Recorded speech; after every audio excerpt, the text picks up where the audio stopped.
Hari ini Pak Presiden sudah berkantor di IKN maksud saya, dan kami beruntung menjadi tamu organisasi pertama yang diterima oleh Bapak Presiden.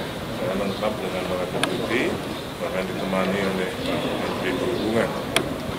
Beliau menyampaikan, kami pertama laporkan ada beberapa hal yang laporan progres kami berdua sebagai PLT.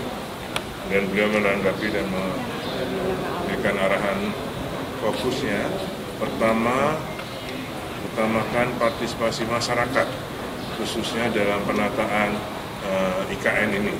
Jangan sampai masyarakat merasa terpinggirkan, tergusur, ataupun bahkan digusur. Kayak kami ada deputi kemasyarakatan ini, itu nanti dalam rangka menata kawasan di sekitar IKN ini, utamakan partisipasi masyarakat. Yang kedua, untuk investasi, beliau juga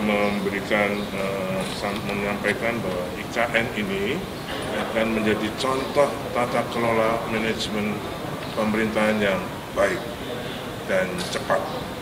Tidak cukup baik saja sekarang, tapi harus cepat. Apapun perizinan dan sebagainya itu akan lebih cepat, dan ini akan menjadi contoh untuk tata kelola perkotaan lainnya. Contohnya sekarang yang tentang investasi. Dari 45 groundbreaking dari 1 sampai 6 yang sudah dilakukan oleh Bapak Presiden, kemarin hari Selasa tanggal 26 Juli sudah ditandatangani antara OIKN, perjanjian kerjasama antara OIKN dan para investor. Ada 14. Beliau minta segera dituntaskan yang 45 itu. Dan nanti minggu depan kalau Pak Presiden kunjungan yang ke sini, itu ada groundbreaking lagi sekitar 5, dan itu sudah harus PKS. Tidak PKS, tidak akan groundbreaking. Nama BCA, kemudian Intiland, Indogrosir, RGE, dan Swissbank. Ini nggak terlalu banyak, hanya 5, tapi itu harus sudah lengkap dengan PKS, termasuk perizinan. Sehingga sekarang kalau dengan PKS, mereka sudah mulai membayar kontribusi. Dan tinggal masukkan dalam rekening sementara yang tidak akan dipakai oleh PKS. Yang kedua, jadi partisipasi masyarakat, karena kita punya di dalam pikiran Pak Presiden, kita punya 256.000 hektar.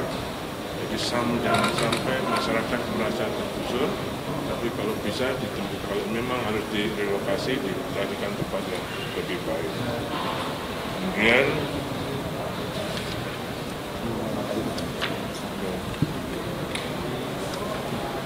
untuk ada yang namanya BUMO, Badan Usaha Milik Otorita, itu kita difokuskan untuk melakukan kegiatan yang mendukung menciptakan keramaian kota ini. Misalnya bioskop, teater, terus pemanfaatan infrastruktur yang sudah dibangun di gerai-gerai atau ruang-ruangan yang di bawah kantor-kantor Kemenko di sumber kebangsaan akan dimanfaatkan untuk retail. Itu dikelola oleh misalnya kebun binatang atau yang mulai yang kebun binatang itu ditugaskan sudah lebih jelas. Hari ini Pak Presiden sudah berkantor di IKN maksud saya, dan kami beruntung menjadi tamu organisasi pertama yang diterima oleh Bapak Presiden. Saya lengkap dengan para deputi, bahkan ditemani oleh Pak Menteri Perhubungan. Beliau menyampaikan, kami pertama laporkan ada beberapa hal yang laporan progres kami berdua sebagai PLT. Dan beliau menanggapi dan memberikan arahan fokusnya.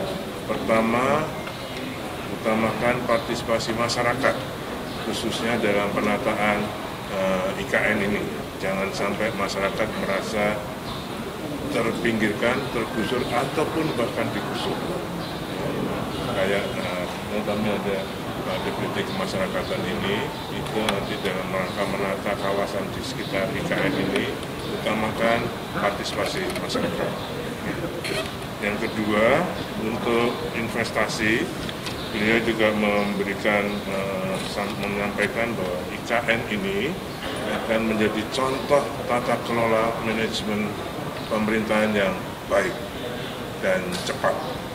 Tidak cukup baik saja sekarang, tapi harus cepat. Apapun perizinan dan sebagainya itu akan lebih cepat, dan ini akan menjadi contoh untuk tata kelola perkotaan lainnya. Contohnya sekarang yang tentang investasi.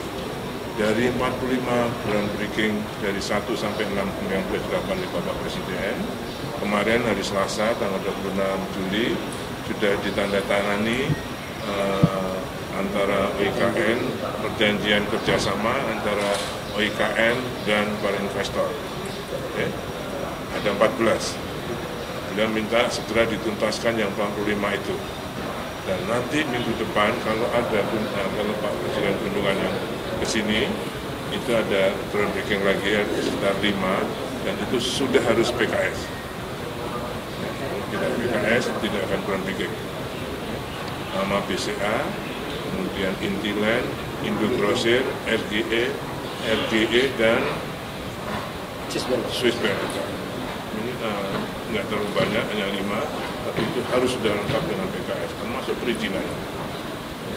Sehingga sekarang kalau dengan PKS mereka sudah mulai membayar kontribusi. Dan kita masukkan dalam rekening sementara yang tidak akan dipakai oleh PKS. Yang kedua, jadi partisipasi masyarakat, karena kita punya di dalam pikiran Pak Presiden, kita punya 256.000 hektar. Jadi jangan sampai masyarakat merasa tergusur, tapi kalau bisa dijemput, kalau memang harus direlokasi, dicarikan tempat yang lebih baik.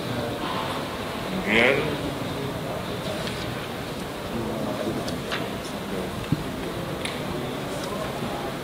untuk ada yang namanya BUMO, Badan Usaha Milik Otoritas, itu kita difokuskan untuk melakukan kegiatan yang mendukung menciptakan keramaian kota ini. Misalnya bioskop, teater, terus pemanfaatan infrastruktur yang sudah dibangun di gerai-gerai atau ruang-ruangan yang di bawah kantor-kantor Kominfo di sumber kebangsaan akan dimanfaatkan untuk retail. Itu dikelola oleh misalnya kebun binatang, yang